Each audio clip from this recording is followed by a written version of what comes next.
Well, we're going to kick off. Thanks everybody for being here. We had over 400 people register for this Nova Chat, Neurodivergence in the C-suite. And my team is under here as a panelist, just called Nova Chief of Staff. And we will pop in some links as we talk about things. I think we just shared a few LinkedIn profiles. We did disable chat for this webinar because it can be a little distracting and it's not so much of like a workshop style chat. But please, please, please feel free to navigate to the Q&A bar down at the bottom and put your questions in. We've got 90 minutes and we're going to save some time at the end for questions, assuming that we do save some time. So with that, it's really, really exciting to be here. Again, my name is Maggie Olson. I'm the founder of Nova Chief of Staff, the premier destination for Chief of Staff education and development. So check out our website for more information about our acclaimed Chief of Staff certification course. We've got a lot of other stuff on there. We built a course with our very own Jessica McBride, who's on the call here as a panelist, AI for Chiefs of Staff. So got a lot of fun stuffs going on. But essentially, today we are here to talk about neurodivergence in the C-suite. Whether you're neurodivergent or not, or you think you might be, or you just really don't know if these are new terms to you, maybe you consider yourself neurotypical and you just want to be a better ally to those around you, you are welcome to this chat. I have found, I think that we will get deep into this today, but there's all this language now that talks about people in ways that help us understand each other. And I think that neurodivergence and neurodifferences and, neurodiversity and neurotypical, all of these things and words help us understand each other better and helps us understand ourselves better. And my goal is on this call, we can learn from each other, we can learn about ourselves, and we can really just learn how to be better allies and better community members in our work and in our lives.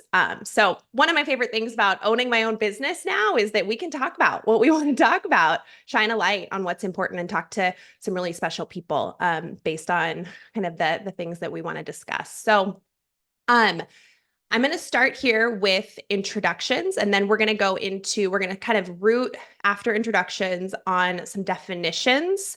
And then we're going to go from there and dive into some questions that I have for our panelists. So I would love to hear from each of our panelists, and I'll kind of, pass the mic off to each of you.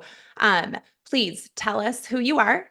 Tell us about the company that you run and what you do for people in your community. Do you consider yourself neurodivergent, neurodiverse, and anything else that you'd like to share to help this group understand who you are and why you're here today? So I will start with Jessica McBride. Hello, I'm Jessica McBride. I'm the founder of Tech Savvy Assistant. I was an executive assistant up until 2023. I was laid off, and I since started my own business where I teach admins technology, a lot of different things about advocacy and empowerment. And I identify as autistic and ADHD, or ADHD as some people say, and I was diagnosed around 32. So I was very late diagnosed. And before that, they considered me just depressed and anxious. And I really like acknowledging the neurodivergence and talking about it, because I'm finding that the more I speak about it, the more my peers can relate to it and understand why they may have been struggling also. So that's part of the piece that I talk about with work that I do in my business. Yeah, thank you for sharing, Jessica. We'll get to Shay last. Shay is the sponsor of this event with Mentra, his company. And so we'll go to Eliana next. Hey everyone, I'm Eliana. I use she, her pronouns. I have ADHD as well as some mental health disabilities. And I'm one of the co-founders of ND Connect. We're a new startup. We've been around for about a year now, and we are the global peer mentorship and community platform for neurodivergent professionals. I'm really passionate about peer mentorship and community, because finding a mentor personally who also just had ADHD completely by accident really changed my life for the better. And so I'm really looking to make connections like this and finding your people, a community of people who really understand you and want to support you and champion you, more accessible to everybody.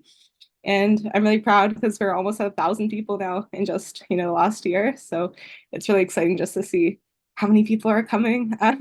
But yeah, I am also really passionate about like road trips and spending time outside. And I'm also a really like approachable, accessible person. So If you have questions and you're considering, am I neurodivergent, or what are some tips to help with task initiation, or oh God, like I have ADHD and I don't even know what that means or where to get started, please, please, please feel free to reach out to me, and I'm happy just to talk as a friend or as a peer. And if there's any ways that I can be helpful, I'd like to be. So yeah, nice to meet you.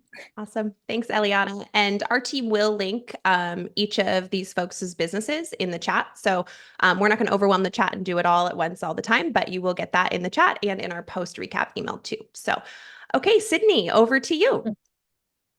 Hi, everyone. I'm Sydney Elaine Butler. I am the founder of Accessible Crates, and I founded Accessible Crates. It's going to be actually 3 years at the end of August, which feels surreal. But I founded Accessible Crates because I realized I studied human resources and I worked in human resources for a little bit, and really realized that human resources and businesses as a whole weren't really inclusive and accessible to neurodivergent folks as well as people with disabilities.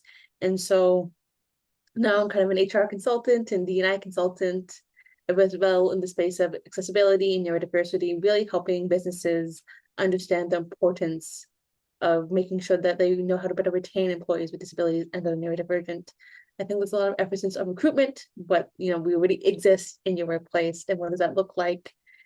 So then I provide training, consulting, coaching, and to make sure these workplaces are inclusive and accessible. And I am autistic and also have CPTSD, and I'm also have all these different identities that I bring with me. And I also am a dog mom. Amazing. Me too. Awesome. Well, thanks for being here, Sydney. And we will pass it over to Shay Belsky. Again, he is the co-founder of Mentra, and Mentra has sponsored this event for us. Tell us, Shay, about you and about Mentra. We want to hear about all of it. Certainly. Thank you so much, Maggie. My name is Shay Belsky. I am the Chief Technology Officer and Technical Founder at Mentra. Mentra is an employment network for neurodivergent professionals, including everybody with autism, ADHD, dyslexia, anything covered under neurodiversity or neurodivergence. We work with employers from across the country, including big names like Microsoft, Amazon Web Services now. We've got Boeing and Pratt & Whitney, among lots of other employers who are focused on not just valuing neurodivergent talent, but making sure that those folks have the support and structure that they need to really feel successful and at peace in the workplace. Not just checking a box, but really making people feel like they belong and going a step beyond just equity and inclusion.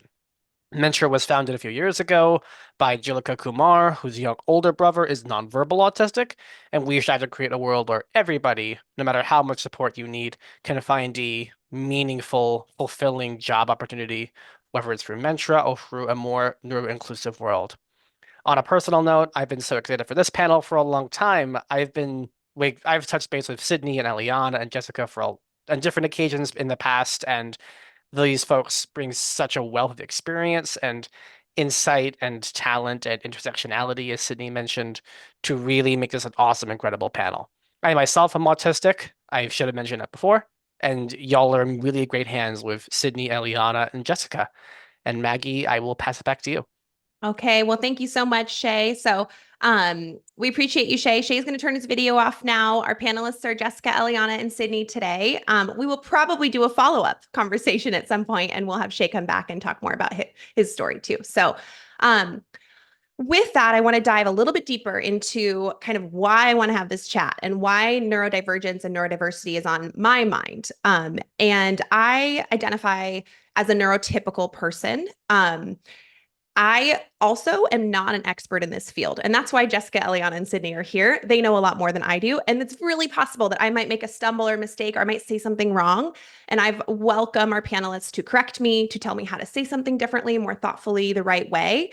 I think the conversation is what's the important part here. So with that, a little bit of a personal story. I grew up with my dad, love my dad, great guy, very, very noise sensitive, really quick to get overwhelmed with noise. And with that, he didn't really know what was going on. Like he couldn't say, I'm noise sensitive. This is overwhelming me. I'm like, I have a lot of struggle. I can't process normal things going on when there's too much noise. And so I lash out in different ways. He did not have the language for that. So I didn't understand it. He didn't understand it. Well, I'm 38 years old now. I'm a mom to an 18-month-old. And I've realized in the last couple of years that I'm also very noise sensitive and I'm light sensitive too. At the gym, it's inside, but there's big windows and I wear sunglasses just because I can get migraines and the light, it's just too much.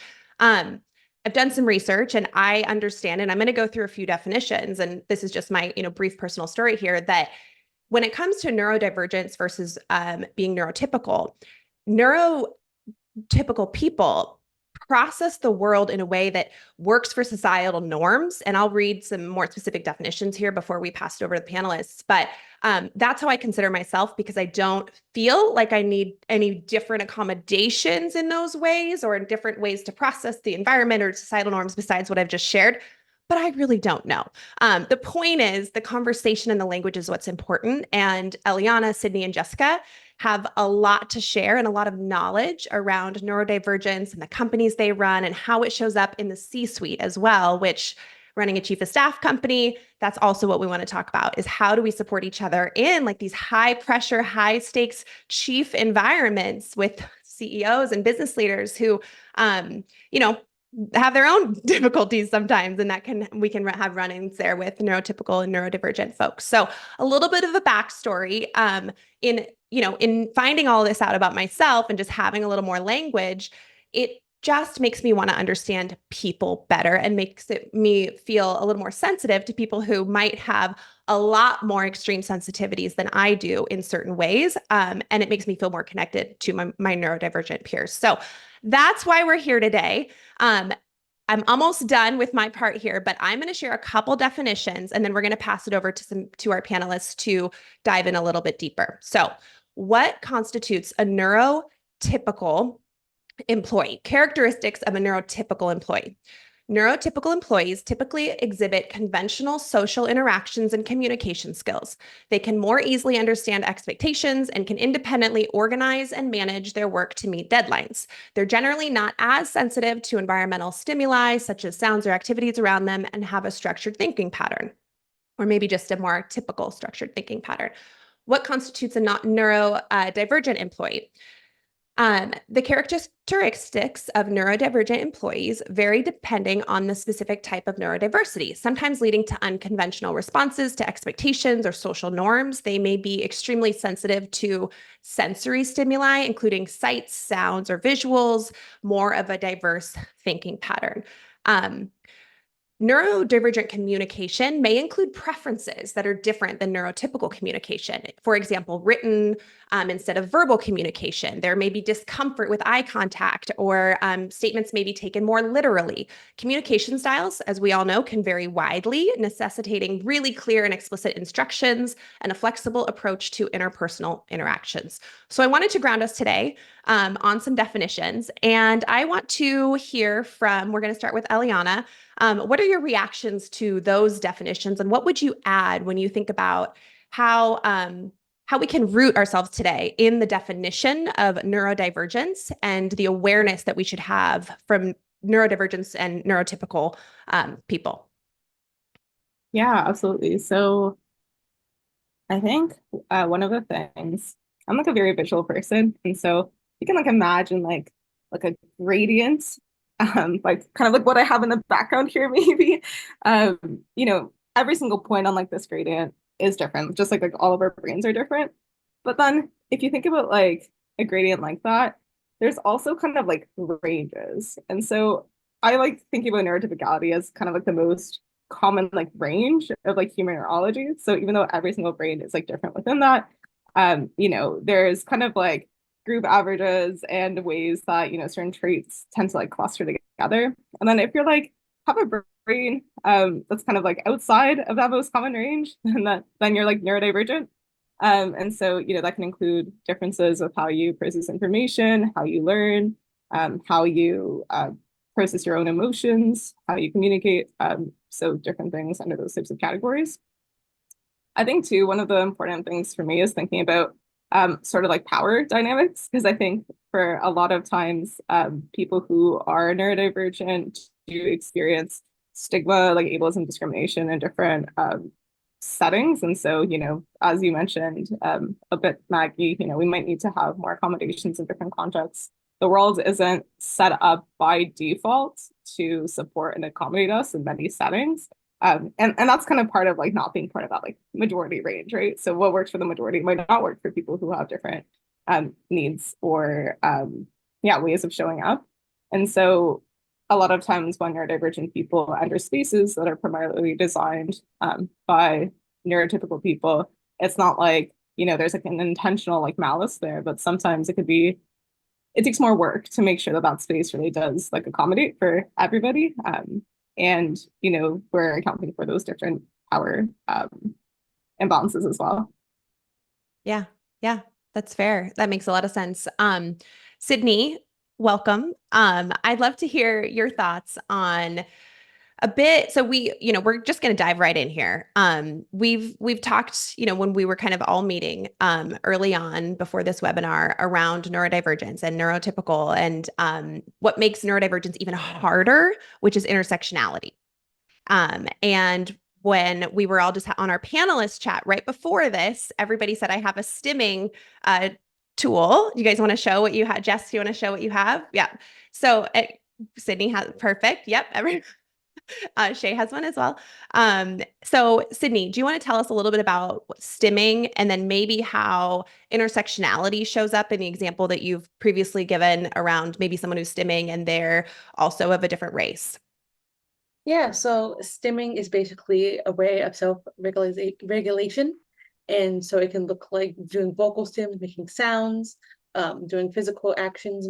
For example, mine are more physical, so rocking back and forth. I do also a hand flap, and I do my hand flap in two different ways. And so sometimes I do this and I'm excited, and other times I do it closer to me, and that means I'm stressed and anxious and need to calm down. And so when you're racialized, it can sometimes look different to other people, and people can think it's scary or think that's you're trying to hurt someone else because when you lift your keep your hands to yourself, that old saying. And so when you lift your hands and you're elevating them, people think that can pose different dangerous situations. It's like, oh, you're gonna hurt me, you're gonna attack me. It's just gonna, nope, I'm just trying to self-regulate. And not saying that doesn't happen to people that are not racialized, but it's more likely to happen to people that are racialized given the history and the racism that also exist. And so being neurodivergent and being racialized, and that was intersectionalities, and being, female passing, all included intersectionality and understanding how that impacts how someone shows up. And so actually with the stims that I do, I would actually hurt myself because I would try and contain that. And so, for example, in a school setting, I did it one time and my teacher yelled at me, and I was 8 years old, and because I was doing this because I was excited about what we were learning in class. And she's like, don't do that, you're gonna hurt someone. And so I retreated inwards. And so I started doing this instead, and I would get bruises on my hands from, trying to contain that. And it was very difficult and very upsetting.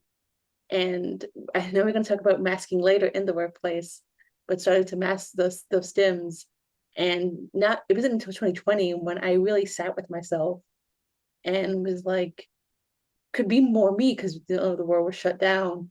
And I started doing them again and realizing that I used to do this more as a child. But it felt so good to release that happy thoughts and to release those anxieties I was feeling. Wow.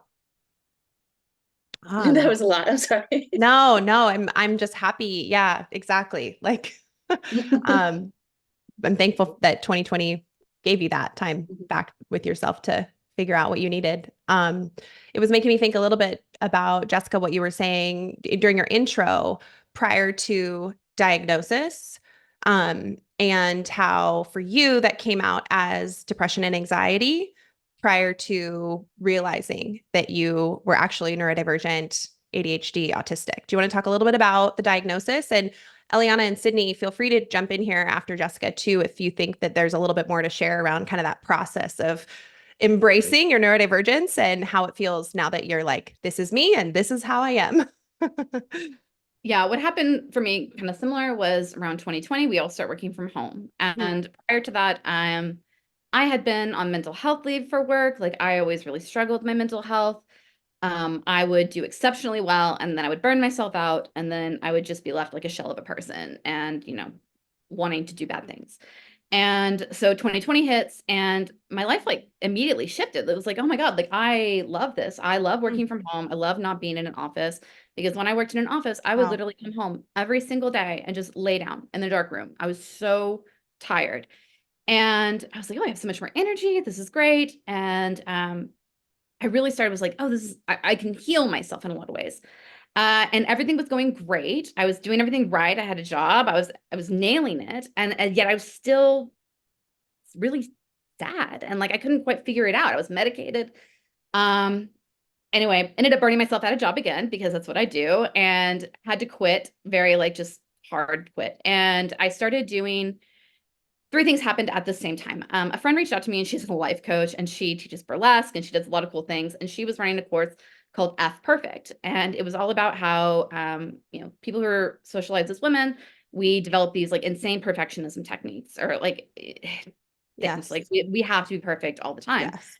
And it's so stressful. And this is, as soon as I started unpacking that, I learned it hit me really quickly of like, oh my God, like I force this on myself all the time. I hold myself these incredibly high standards. Like I have to be above and beyond everyone, and it's killing me. It's quite literally going to kill me if I don't stop.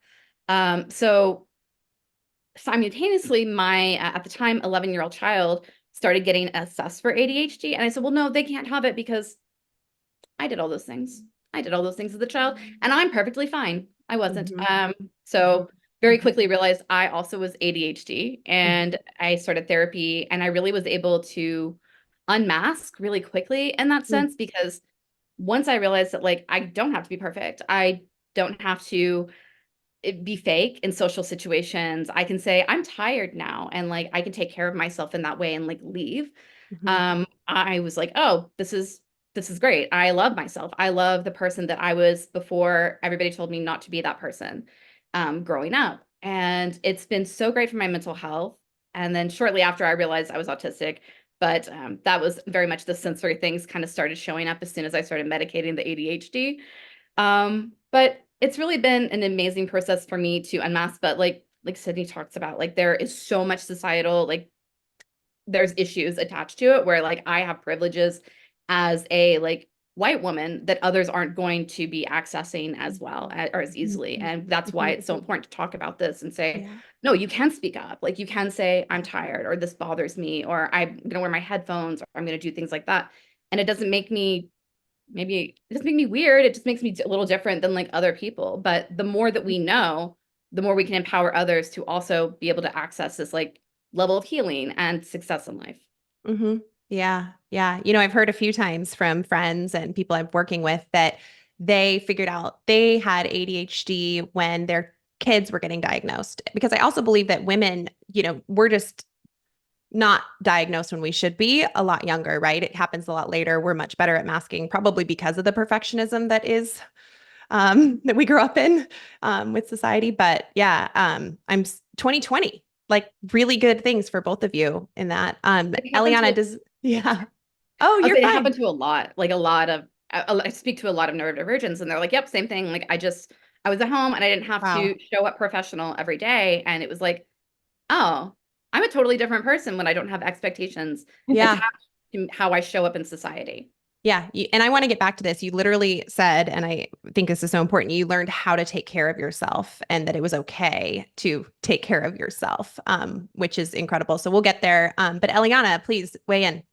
Yeah, this is actually my story as well. So when I was like a child, I actually had like a conspiracy theory that Walmart like tries to make you sick when you go in. So then you're like dizzy and like kind of out of it. So then you buy more things. And like I really believe this. And like I didn't realize that I had sensory needs at that point in time. But I remember everything kind of stopping in 2020 and being home for the first time. And it was like I don't know, I had been experiencing almost like a brain fog for like a lot of my life. And it was the first time that I felt like I could really think clearly. And I like didn't even recognize that I was getting overstimulated before because I was so used to just like pushing myself and pushing myself and pushing myself. And that was like my whole life was being in these environments and just what are the other options? It didn't feel like I just thought that like everybody moved through the world this way. And like I didn't realize that things could even be different until I had the opportunity to pause and realize like, whoa, is this what it's like to be human? Like it's so nice. And I also like really experienced like major mental health disability stuff and burnout because similar to Jessica, I would just push myself and I felt, it got to the point where I don't know. It was something that I felt like really like ashamed about because I felt like I also couldn't talk about it and I didn't understand like what was going on. Like I felt like, everybody else can like cope in these environments just fine. Like why am I struggling? And then the thing too is when you do withdraw, people often don't reach out and say, like what's going on? Like how can I support you? They often take the approach of, you're being flaky or, you're being a difficult employee or like even like amongst friends, like, yeah, like does she just not like us anymore? Like there are a lot of like those like assumptions when like you do burn out and you kind of like, I don't know, withdraw and you just want to like lay underneath your blanket. And so I think just like as an actionable piece of advice, I definitely think like asking and not assuming is like a really good kind of like universal rule of thumb in these situations, but also like trusting people when they tell you what they need and assuming that they're doing it like for the good of your company instead of like against it. Like I hate all of these like mandated like return to office policies. Like that's really hard. Like I work way better. I'm a million times more productive at home as a remote worker than I have ever been in an office setting when I'm there and I'm like forced to stare at my screen with like the fluorescent lights going on and there's like the air conditioner like buzzing and I'm like, oh my God. Like, and so I just think just like, being able to give people that flexibility and also, it is kind of like a privilege to even be able to be open about your access needs at work. And so I think also creating a culture where it's okay for like everybody to be able to advocate for what they need. And it's not like you need to disclose a disability or an access need to, even be able to have these options. I think that that just creates like a better culture that supports everybody. And I think too, one of the big things that really helped me in 2020 was just really internalizing the idea that there's really no one right way to think behavior exists. Because in those spaces, like there is, like it's like, this is like how you're like the ideal employee, or this is like, how you're the ideal student, or the ideal whatever. And so I think just like recognizing and really just trying to put that idea into practice, recognizing that a lot of these norms like are set by people that are like the default in these spaces, and recognizing that like, it's a good thing that we're different in these ways and it's okay to, I don't know, yeah. I don't know, I'm just kind of rambling now. That was kind of my experience. Yeah, absolutely. So why don't we talk here about, I want to dive into the C-suite a little bit. And I know, Jessica, you've got experience as an executive assistant, business leaders. Sydney, I believe that you also have, worked with and trained folks who are in the C-suite. Eliana, I know it's like an adjacent to your world. Often, business leaders and kind of the higher up you go, sometimes they're actually not the best leaders, which kind of goes hand in hand with maybe not so much emotional intelligence. Now, maybe on one side, that can be a little easier when it's just order after order and things are really clear. And maybe it can be a little harder when somebody can't interpret nuance or be flexible in their approach or kind of tailor the environment or their demands based on the person they're working with. I think there's probably multiple sides here. But I would love to hear, Jessica, let's start with you, your experience around being neurodiverse with folks in the C-suite, and how that shows up for you and your peers, and the added pressure of kind of that environment where you talk about perfectionism. It's about looking the part, acting the part, having the executive presence, being polished, being prepared, being high achieving when you are probably like, I'm already burnt out. How do I do all these things and do my job successfully? So talk to me a little bit about how you've interacted with within the C-suite. So very lucky in the sense of when I was getting diagnosed, the person that I was supporting was like a decent human being. Like it's very eye-opening to me to work with a CEO like that because I have been treated so poorly in the past by like other executives.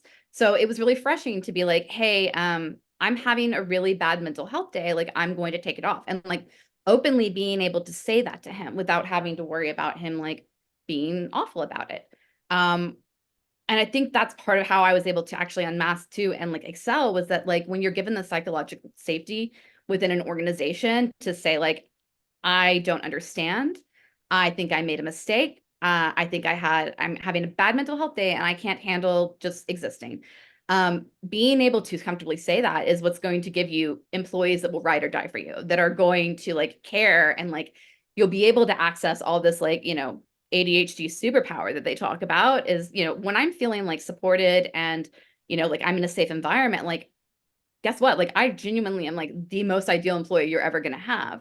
But you don't get that a lot. And unfortunately, that's something that we have to address, is how do we teach emotional intelligence?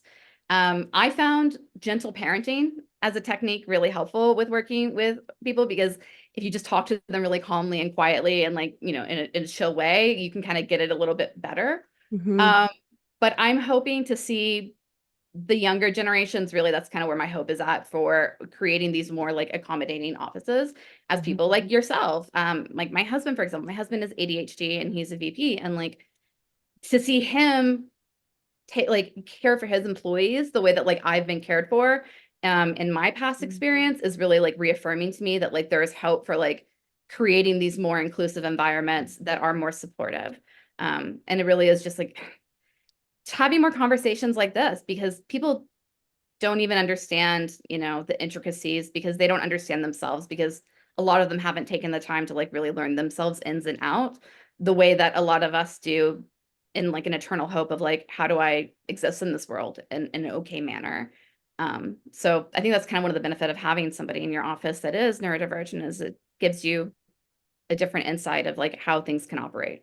Yeah, absolutely. I publicly shared my appreciation for Gen Z in requiring a much more flexible work environment, and in requiring that work matters to your life as well, and in advocating for themselves and not asking permission in the ways that they shouldn't be asking permission for. Like, I need to go to a doctor's appointment. Is that okay? Like, Gen Z's out here saying, I have a doctor's appointment, I'll be back at 2. Like, great. I'm good with that as a leader, like take initiative. But I do think that there's a lot that has come probably from 2020 and also just from this new generation that I deeply feel that millennials, we just didn't have. Jessica, are you millennial as well? Yeah. Sydney, are you Gen Z I'm or millennial? confused of what I am because I'm 1997 and I was told I was millennial. Now I'm told I'm Gen Z, so I'm just gonna say I'm a Okay, you're millennial. a zillennial probably. Eliana, how about you? I'm Gen Z. Okay, yeah. Yeah. And so I think that millennials like have had these feelings without the articulation or the like example of how to have those conversations. We've just been following our like Gen X and baby boomer example of like, oh, we got to show up and and then now here we are with Gen Z working with us as peers or working for us, and we're seeing what this can look like, and it's refreshing. It's very refreshing. So I hope that that continues and that all of our, slightly more flexible work environments can just continue to open up conversation and, drive productivity. Like you guys have all said, you were way more productive in a place where you were comfortable and safe. And that's better for business, right? So, I want to talk about masking a bit before we get into some of the more specific things here so that the folks on the call understand all the terms that we've been using. What is masking? Sydney, do you want to take this one? And it's like it's basically I call it like a chameleon. Because you kind of and like shapeshifter almost because for example in high school I felt like a chameleon because I would wear different masks depending on who I was with. I did drama, and so I would put that mask on. I'd hang out with the burnouts, put that mask on, hang out with the jocks, hang out with the nerds, and didn't really sometimes masking to just fit into different situations, basically, and not showing who you truly are and showing exhibits of displaying neurodivergent traits. And it is exhausting.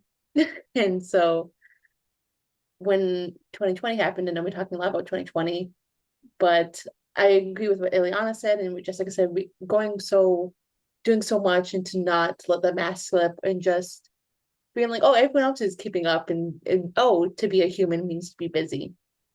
And I was going to school full time, almost working full time hours. I was actually helping kids, teens, and adults with disabilities that are also neurodivergent, and volunteering and doing all these things to get a career in human resources.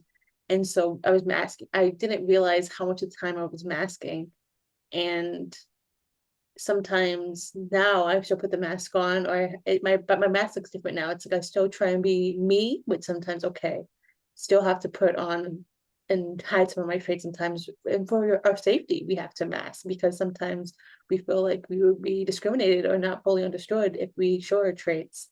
And so, and especially as a racialized individual, I feel like it's like almost double masking. It feels like there's like that thick coop. But really understanding that masking, I was like, oh, it's good that you mask, and it leads to severe burnout because you have to do the task, and you're also doing you're exuding energy to do the day-to-day tasks by being a different person or stifling parts of you. And people don't realize how exhausting that is. And I think when the pandemic first happened, and actually, because I had to do my internship, but we had a little big internship started. The school actually offered us that. And so we had like 4 weeks between school and my internship. And I slept a long time during those times. And I realized that I was so tired from all the tasks I was doing and the energy and I wasn't being most authentically me. And really understanding, okay, who is Sydney? What do I want to do? And okay, how do I show up in the world? Is it because I want to be most me, where I can be me, but I can also be safe, and working in remote environments, having different things, being around my loved ones, and really understanding who I am, and that I don't have to mask all the time. And for example, I remember the first time I didn't mask in a remote environment, I was so scared. And I was like, I'm gonna get burned out and not want to do anything if I don't. So then I masked, and it was very scary. And because I was really working with them for a little bit, and they're like, "Oh, you acted kind of different the other day. Is everything okay?" And I was like, "But that's actually more closely to who I am." And it wasn't. They said it wasn't that big of a difference, but it was a noticeable difference. And so I think that was really interesting. Absolutely. So part of this conversation, we've been talking a lot about masking and diagnosis and accommodations, but there's a lot of research out there that shows that certain conditions like autism, dyslexia, bestow actually like really special skills in a lot of ways: pattern recognition, memory, mathematics. Autism often presents higher IQ scores than average.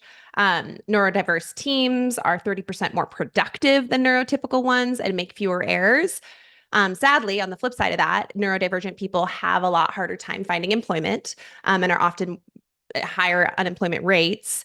But that's why we've got people like you guys leading amazing companies out there to help change this, and Shay too, which is great. But I want to talk a little bit about the special strengths that neurodivergent people have and how people at work can leverage their neurodivergent peers. And we can get into also kind of the flip side of like, okay, how do we make it a neurodivergent inclusive environment? But right now, I really want to talk about the strengths and what's so special about having neurodivergent people on our team.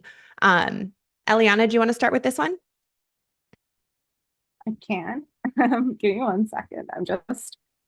I like have a resource on this that I'm opening up just because I have like this whole like I don't like take your time. But yeah, there's definitely I for this kind of like conversation, I always like to have like the caveat that like every single person, even like within, like the neurotype category, like, even us as ADHDers, we all have different strengths for all like different stuff. So, Yes.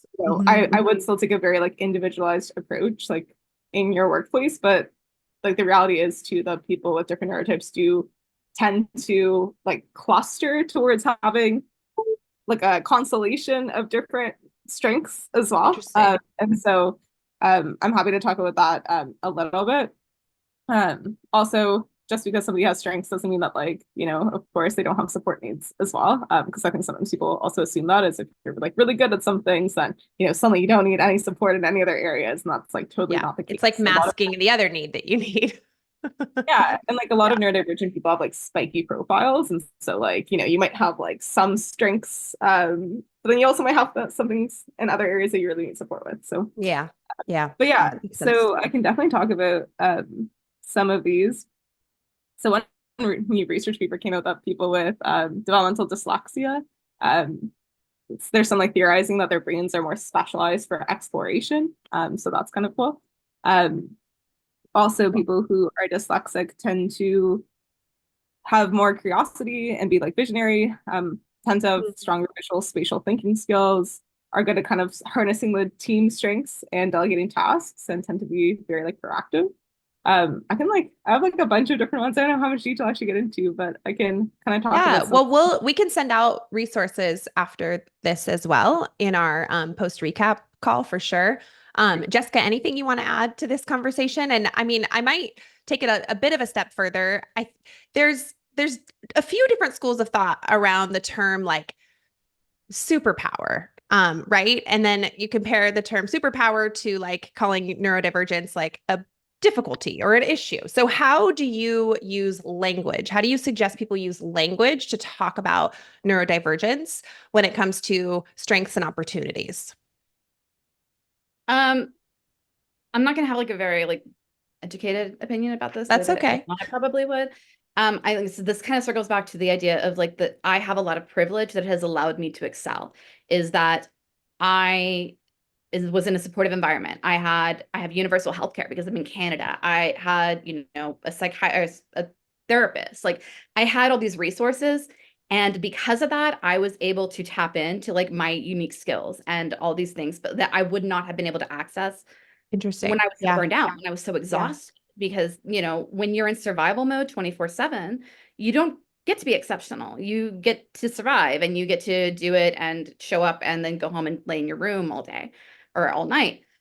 So if we can start talking about like, you know, not just like how do we accommodate you, but how do we help you thrive? How do we help you show up in the workforce to be the best version of yourself? Is that's the privilege. That's the like you get to use my skills to amplify your business and do all these things, because I do have amazing things like, you know, I have really great pattern recognition. Like one of the best things of being an executive assistant is it's really easy to speak to a bunch of different people and pull together a full picture of a problem the way that like other people wouldn't. My brain makes connections that a lot of other brains don't. And that's part of my inner gift. But like I said, if I'm so tired because you make me show up in an office every day and sit under this bright light with a lot of noise and, you know, you're not acknowledging my cries for help, then you're going to get the burnt out shell of a person. And Yeah.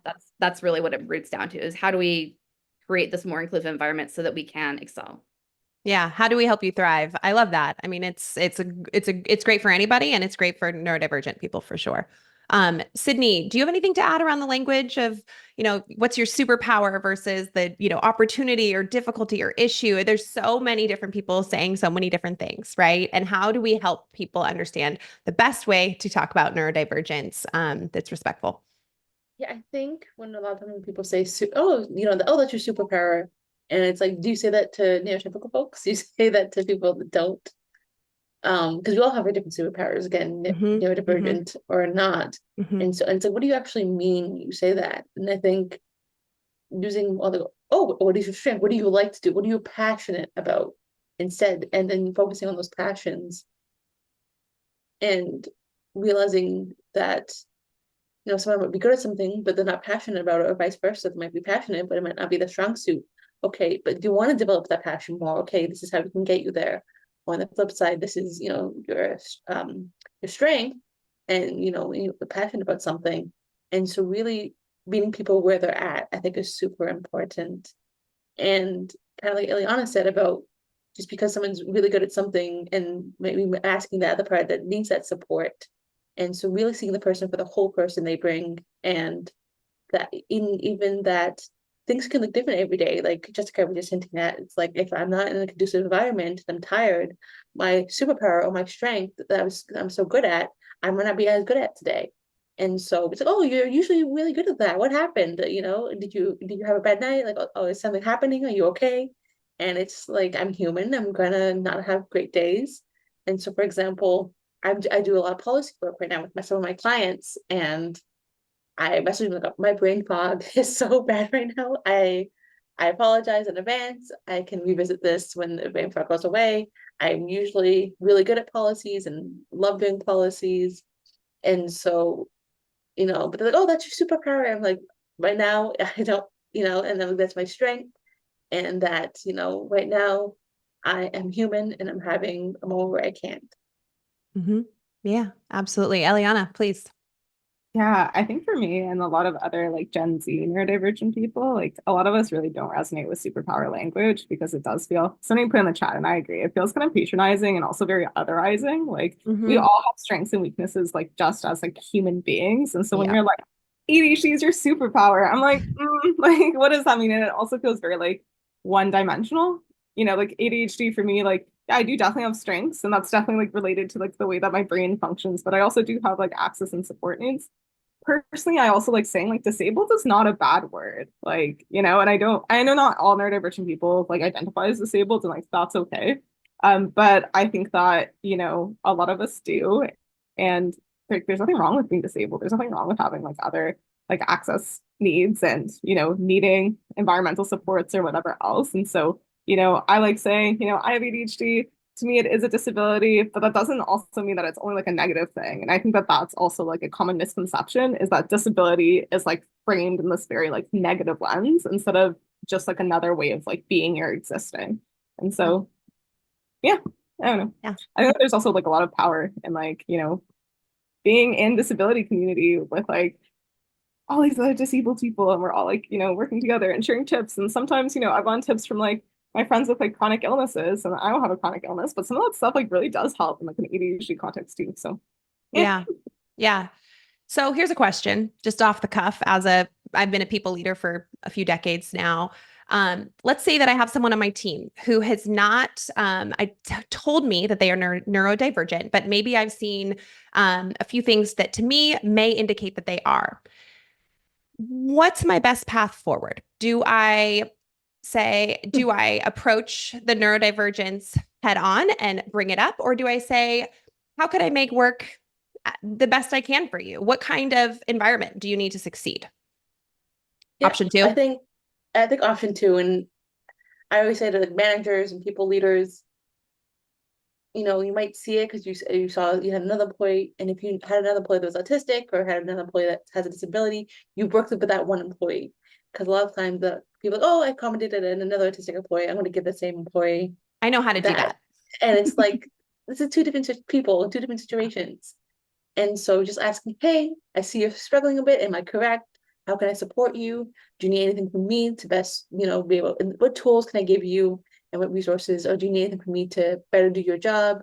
And really just having that human connection, having that human conversation. I think a lot of times employers or managers and people leaders think that they have to have all the answers and want to just go ready and have the solutions for the employee, but really working with that employee and not really talking to them. You can have those things in your back pocket to pull from if the employee doesn't really know what they need, and talking them through and having some solutions ready. But we know what we need to be successful. And sometimes we don't know exactly in that moment, but having that conversation, talking it out, we'll get to the reason of how the tools and the resources we need to be successful.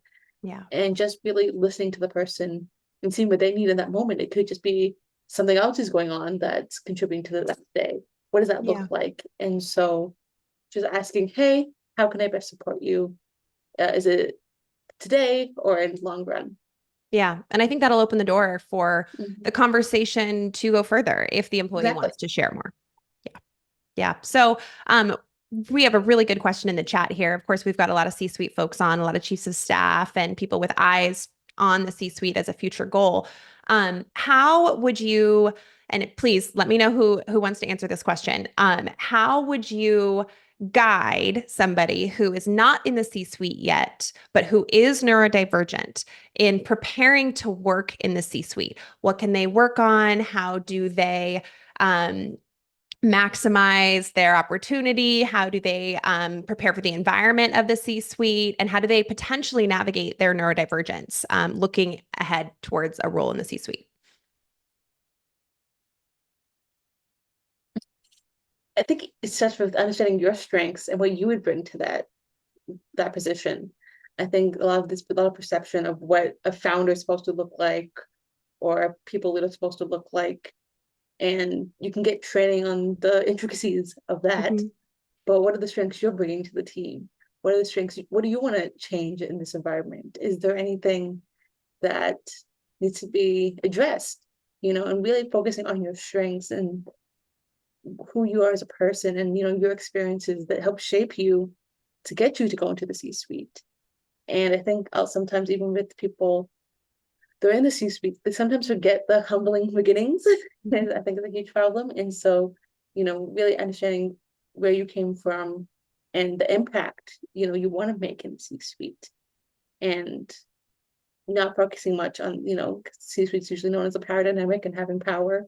But okay, what impact do you want to leave instead? And how do you want to,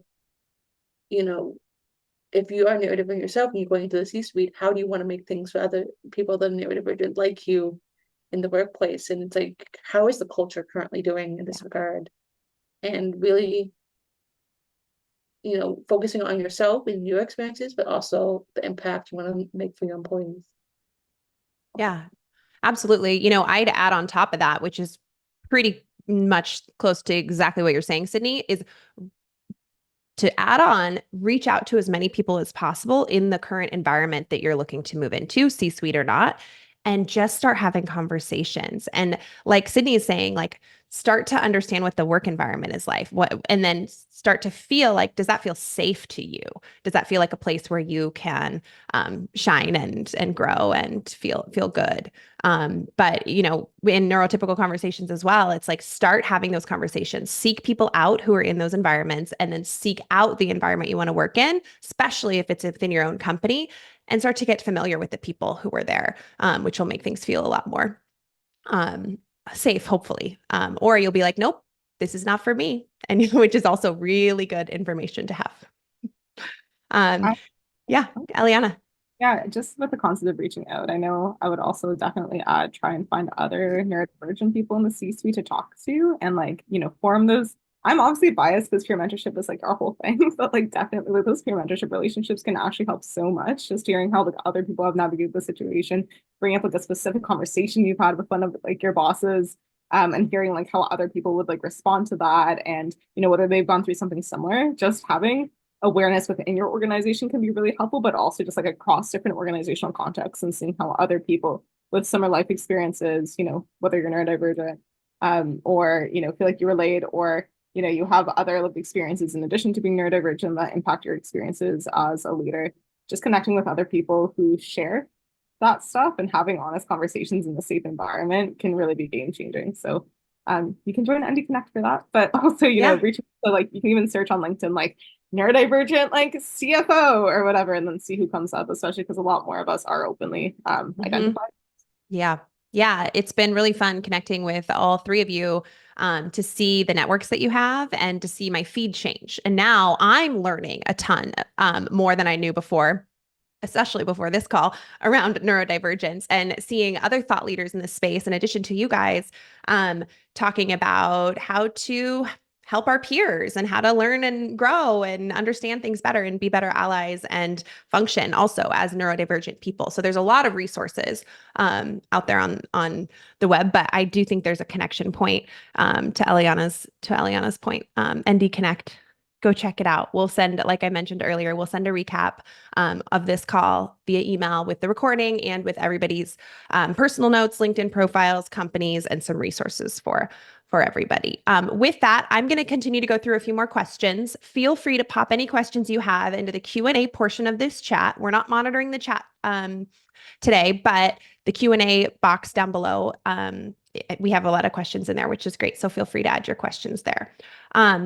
Okay, so what are some ways that workplaces and maybe peers also, like let's talk about workplaces and let's talk about neurotypical peers, can make their environments more inclusive for their neurodivergent peers? Obviously, like we could talk about lighting or sound or cameras and surveys and all the things, but from your perspective, like what's the best way that companies, and we talked about like having an open conversation, but when it comes to tactical things that companies can do, what are those things?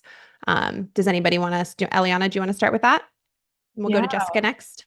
Definitely. So I think one thing, there's some really interesting research around this where we already talked about the concept of, ask, don't assume, but I think that that's really important to take a very individualized approach because there's a lot of times where, there's a manager and they're operating in good faith, but a new employee will enter that company. They'll know that that employee is autistic or something similar. And then like that employee will be like put in a corner like by themselves to like, have like a quieter work environment because, people know that like autistic people may get more overstimulated sometimes. But making sure that it's not just about productivity, but it's also about like how does this person fit into like the broader organization? Do they feel like they belong? Are social opportunities inclusive to them? Are you introducing them and helping them get their foot in the door and meet people in leadership? So I would really take like a broader approach to that.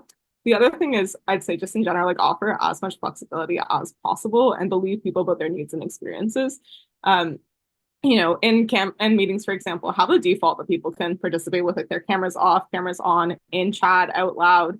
You can even model as a leader, like sitting on the floor, like, and it can sound a little bit funky, but like you have a lot of power just being in a leadership position. And so, you know, making like an accessibility statement like that and like not penalizing people for participating, but encouraging people to really like show up in the way that meets their needs and like you being vulnerable and also showing up in the way that meets your needs, I think can make a huge difference. And this is something that I really like to have everybody reflect on in organizations because we all have access needs. Like that's the reality. It's just that a lot of times neurotypical people don't think about them as much because the environments are set up more by default to support you. But like, think about it. Like, it doesn't have to be like, I have ADHD, so that's why I need XYZ. It can be, I'm somebody who really benefits from like a quiet work environment, or like I really like direct feedback. And so having like the whole team like reflect and also share what their access needs are kind of separate from any diagnosis, I think can make a huge difference. And then trying to set up the environmental conditions and the processes and the structures within each team to really support people. And as new people join, also expect like the norms of your team dynamics to also change because everybody's different and has different needs. So being like adaptive and flexible that way. Yeah, that makes a lot of sense. Jessica, anything to add there? Yeah, a few things. So when we talked previously on our like prep call, we talked about Shay had mentioned like he uses a working with me document. And I think those are really great for leadership to put into place. It sets like a clear expectation of like how we communicate. And I think all employees should really be doing that because if I have that information about you, it makes it easier for me to, adjust when I'm speaking to you and how I'm addressing things. When I was an executive assistant, I did a lot of offsite planning. And because like I'm aware of what accommodations make me more comfortable, I'm able to create a more comfortable environment for my fellow teammates. So, I would make sure that I scheduled breaks between the sessions, like decent sized breaks. And, everybody had a couple hours to chill before they're expected to come like to an evening event. Lots of downtime. Quiet rooms are really great. When I'm doing speaking events, I always appreciate if there's like a quiet space that I can go to like get ready to speak. And then when I was onboarding employees as well, something that I would do is I would just kind of break down social norms within the organization. So like the thing about like, cameras being off. It's like, hey, you can leave your camera off. It's really not a big deal. Like there's no expectation to have it on here.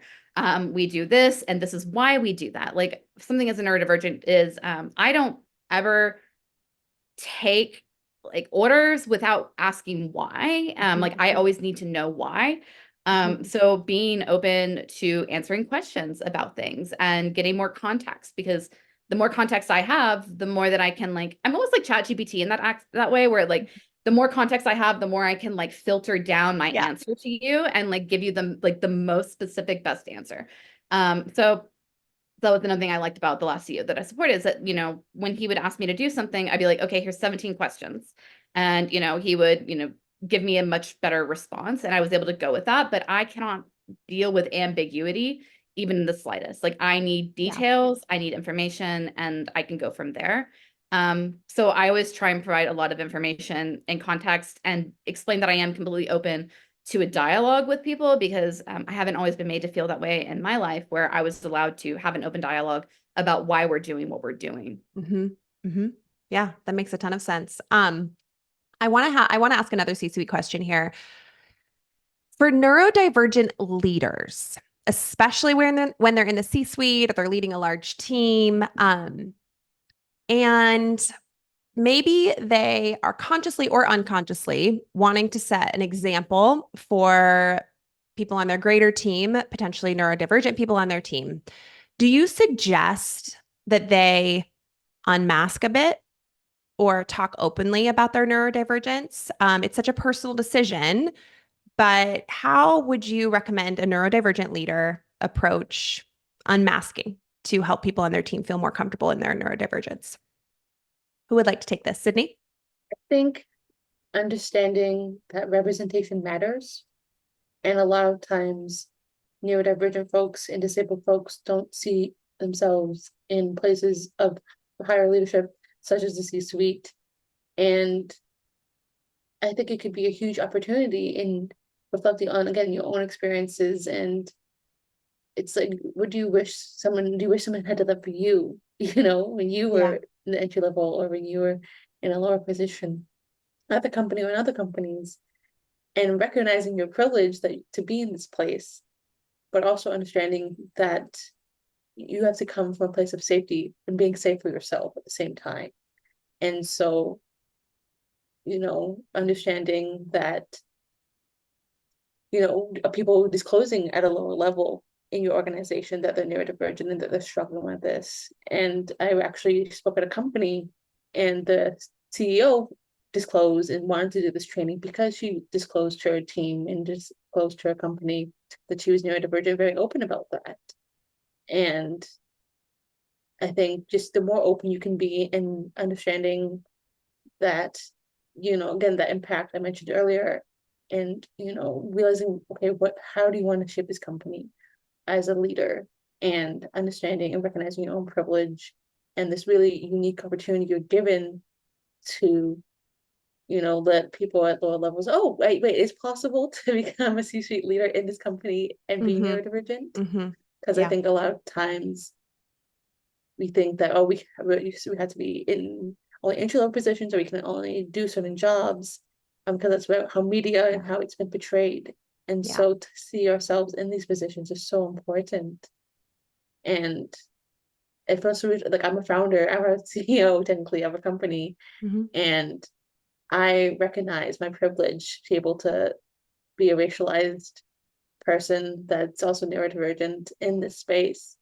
And so I think recognizing the importance that you can have showing employees, and if you want to have the more of an inclusive culture and really walk the walk and talk the talk, it starts from there. And I think we'll have a better trickle-down effect if you're open about that. Because I think a lot of times it's, it doesn't trickle down as effectively, and it's not really fully understood, or it's a huge mess sometimes. And so by being more open and vulnerable, and you don't have to disclose exactly what condition you have unless you feel safe, but just even saying, hey, I'm neurodivergent, that is so powerful and can impact your company in such a positive way. And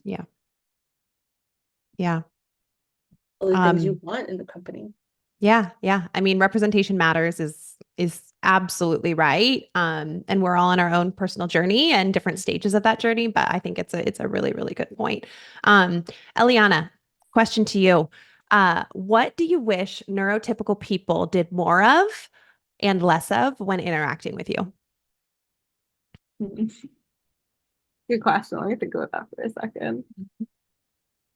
Okay, I think this is a very like personal one, just based off of my own access needs and how I show up in spaces. But people will often assume that I am nervous because I talk really fast. And so it'd be nice to just know that like people have different talking speeds and like you can tell me to slow down. But I think not like assuming that I'm like rushing or whatever based off of how I communicate would be really helpful. Another thing is that I'm a very curious person, so I ask a lot of questions. Um, and sometimes I think people are not used to that directness. And so it can make them feel like, even if I'm very direct, like, I really want to move forward with you in a partnership. I just want to understand like how it's going to work. So, let me just be clear that like, yes, I want us to move forward. My like me asking questions isn't expressing hesitation, but I have a lot of questions.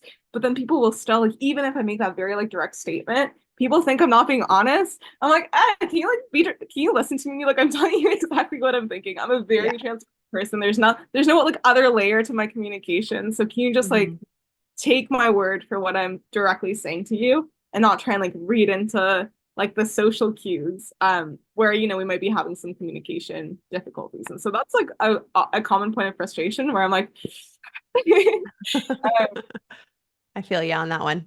one thing that I wish people did more of is also, yeah, tell me like how to best communicate with you. Tell me how to best support you in the workplace. Tell me what you need as a peer. Like I think the thing is that, oh, and also like treat any like communication breakdowns or conflicts as happening like relationally between two people instead of like the blame for that falling within any one person. And so I think that commitment to like giving each other the benefit of the doubt, to working through issues collaboratively as a team, kind of like what people do in like healthy relationships or like healthy marriages, like applying that to like work context too.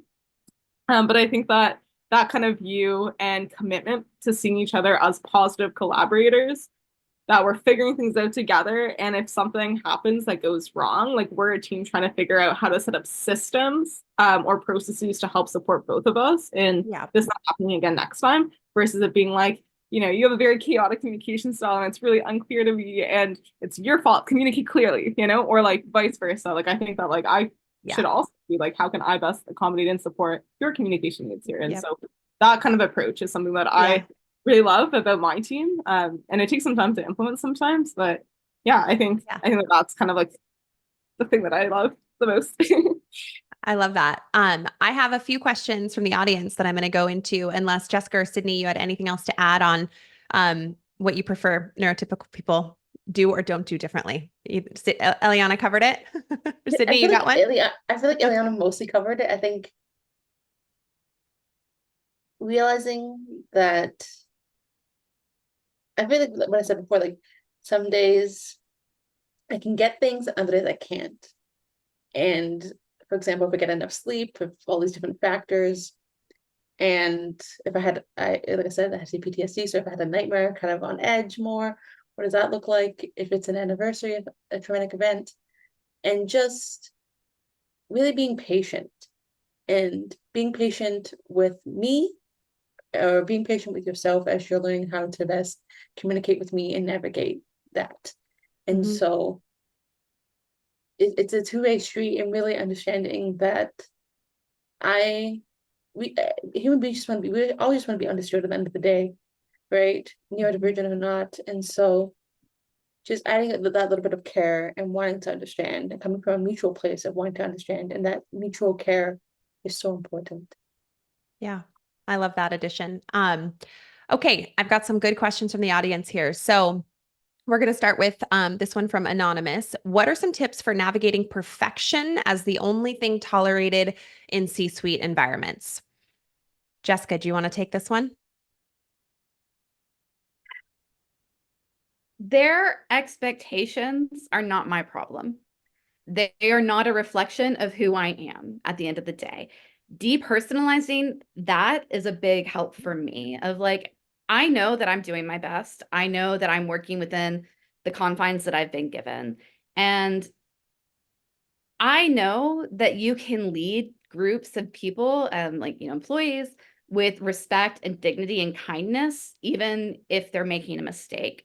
So if I'm being treated really poorly because I make a small mistake where it's really flippant, that's a sign for me that that's not the environment for me. And I'm going to go and I'm going to find somewhere that's going to treat me with respect, because that's a problem where, they cannot see their own flaws enough to like recognize like, oh, like they're a human being too, and they're going to make mistakes.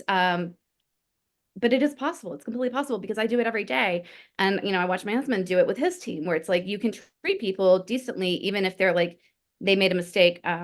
So I don't think there's a way to work Yeah. around it. And I don't, Yeah. I'm no longer at a point in my career where I'm going to sacrifice my well-being for somebody else's like lack of healing. Like it's not, I'm not going to disturb Yeah. my peace that way. So I think that getting honest with yourself about like who you are and, the work that you're doing, and is this actually fulfilling to me, is actually probably what needs to be focused on more of like, how do I actually shift my career to be in a place that supports me and can see me as a person? And Yeah. your career doesn't have to stop. There's plenty of other places. And sometimes we learn about ourselves in a role, and then we can take that and bring it to our next job and like start with new boundaries and new expectations of how we're allowed to be treated. Yeah, absolutely. And I think that there are a lot of environments out there that have more of a culture of failing fast, learning from your mistakes, and going quick, moving on, in addition to vulnerability over perfection. I know that that's been one of my biggest leadership lessons over the last 20 years of leading people. Perfectionism wasn't it. You can't relate to people when you're perfect, right? You can relate to people when you're vulnerable and you make a mistake and you talk about moving on and moving up and recovering and how things make you feel and relating to the people that work with you. So, Jessica, I think you put that really, really well. And if it's not your environment, if the environment doesn't feel right, then it might be time to find a new one. Okay, so here's another question from Millie. I am an EA supporting an ADHD business owner. What advice would you give to providing the best support possible? Ask a lot of questions. Talk to people.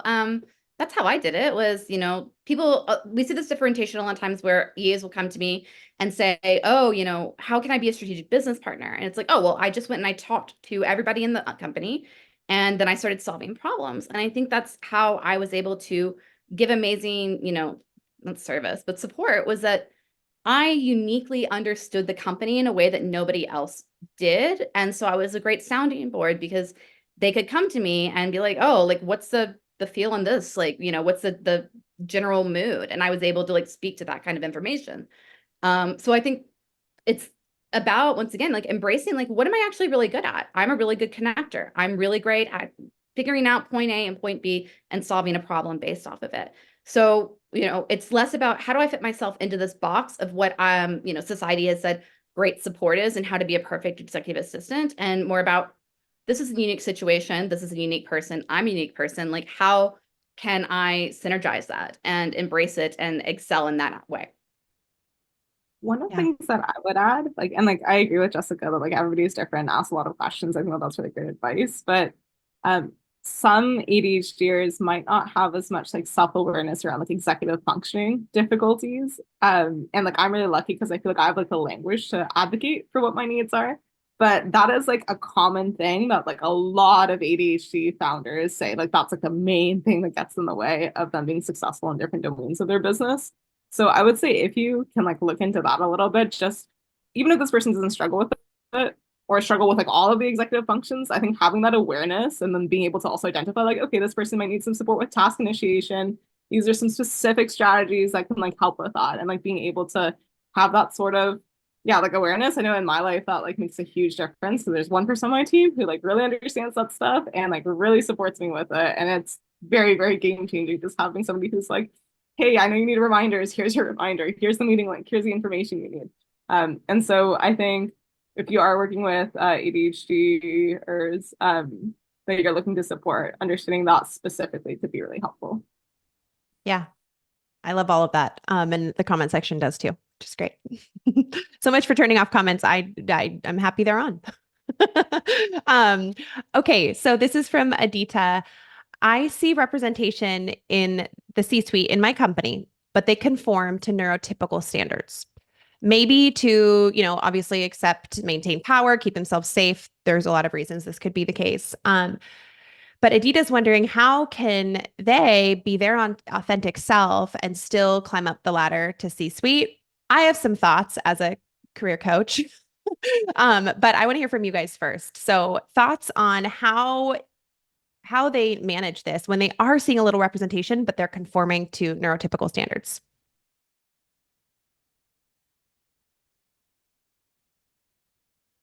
I'll take what I can here, because I think we've discussed a lot with panelists on different ways to advocate for yourself.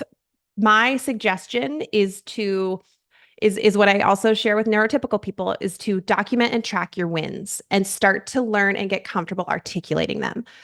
Different ways to do that is create a wins folder, literally just in your inbox. If somebody gives you good feedback, drag and drop. Okay. You can also do this in folders in your share drive or wherever.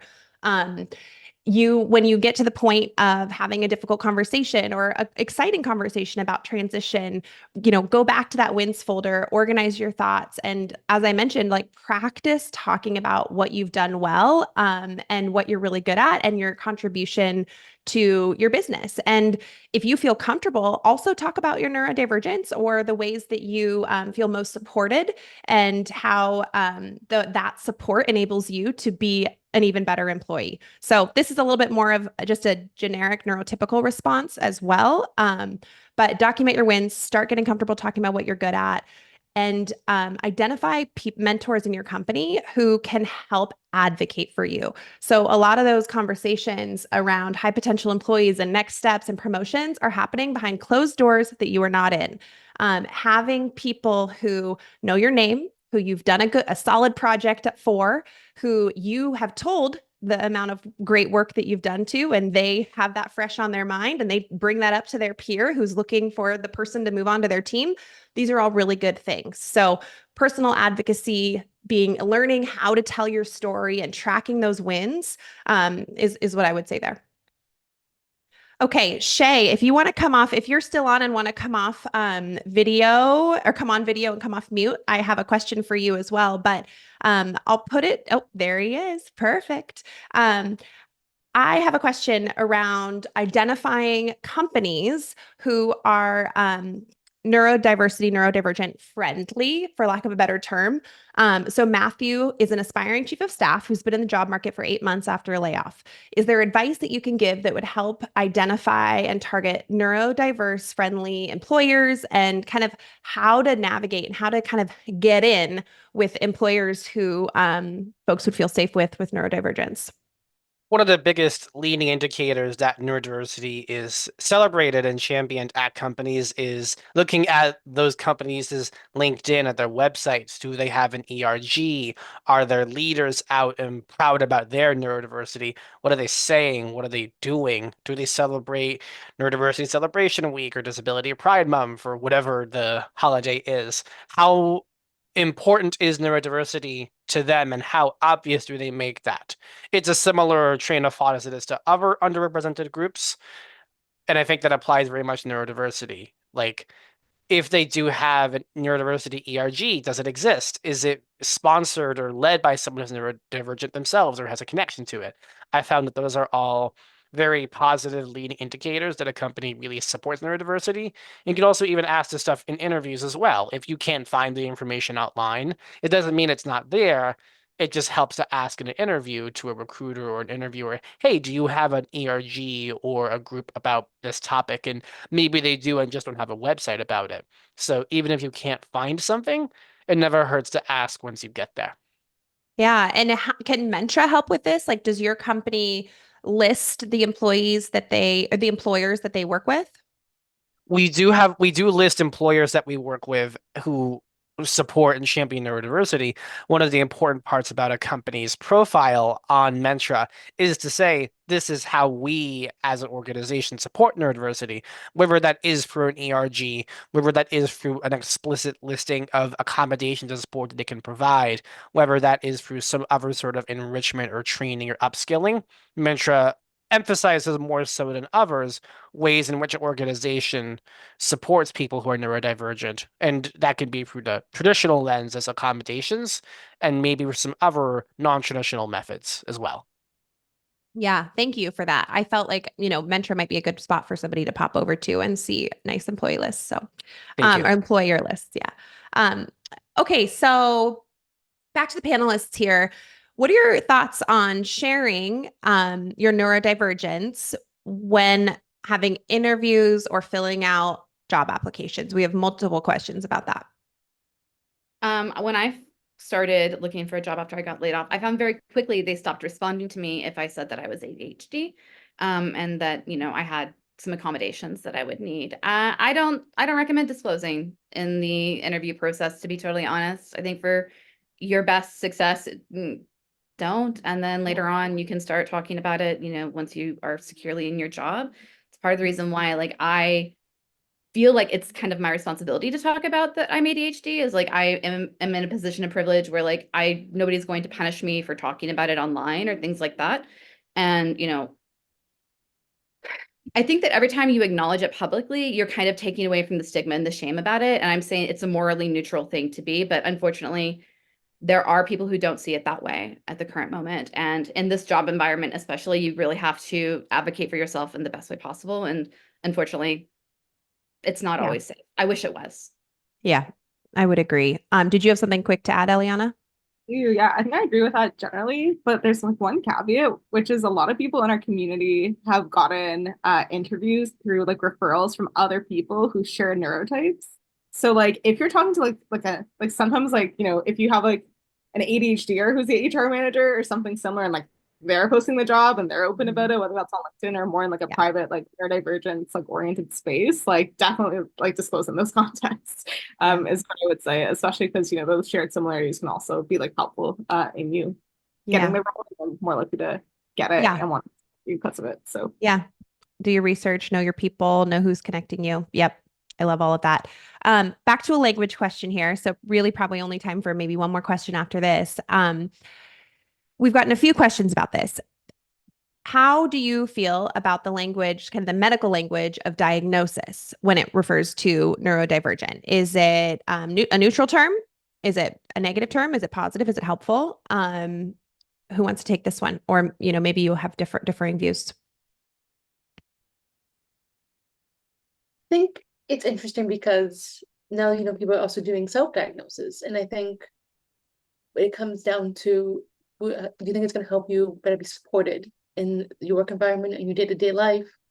What does that actually mean?